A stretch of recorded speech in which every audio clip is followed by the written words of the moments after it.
पाकिस्तानी नौजवान की मोहब्बत में मुब्तला होकर पाकिस्तान पहुंचने वाली अमरीकी खातून में हाईपोलर डिसऑर्डर समेत दीगर नफ्सियाती अवारिस की तशखीस हुई है। कराची के 19 साल नौजवान से शादी की ख्वाहिशमंद अमरीकी खातून ओनेजा एंड्रयू रॉबिन्स में नफ्सियाती आर्जे, हाईपोलर डिसऑर्डर समेत दीगर तिब्बी पेचीदगियों की तशखीस हो गई।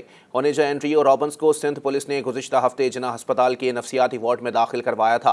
खातून मुबैना तौर पर अक्टूबर 2024 से पाकिस्तान में हैं और उन्होंने दावा किया था कि कराची के इलाके गार्डन ईस्ट के 19 साल लड़के ने उनसे शादी का वादा किया था।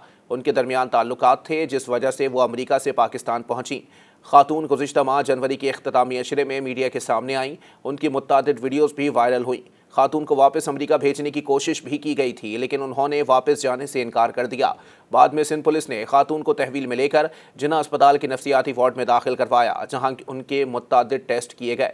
एक अखबारी रिपोर्ट में जिन्ना अस्पताल के नफ्सियाती वार्ड के सरबराह डॉक्टर चुन्नी लाल का हवाला देते हुए बताया गया कि खातून के हीमोग्लोबिन टेस्ट समेत दीगर ब्लड टेस्ट से उनमें हाईपोलर डिसऑर्डर की तशखीस हुई। उन्हें जिगर के आर्जे समेत दूसरी तिब्बी पेचीदगियों का भी सामना है। खातून में खून की भी इंतहाई कमी थी, जिस वजह से उन्हें दोबारा खून भी चढ़ाया जा चुका है। उनका इलाज पुलिस की निगरानी में जारी है। जिन्ना अस्पताल के डॉक्टर्स के मुताबिक खातून का मुकम्मल इलाज होने और उनकी सेहतियाबी के बाद सिंध हुकूमत को आगाह कर दिया जाएगा, जिसके बाद खातून को वापस अपने मुल्क भेजने की राह हमवार हो जाएगी। हाईपोलर डिसऑर्डर एक खतरनाक नफ्सियाती मसला है, जिसमें इंसान के रवैये और सरगर्मियों में गैर मुतवक्के तब्दीलियाँ आ जाती हैं और ये इलाज के बगैर निहायत संगीन हो जाता है। मज़ीद न्यूज़ अपडेट्स और डिजिटल स्टोरीज के लिए सब्सक्राइब करें डॉन न्यूज़ पाकिस्तान।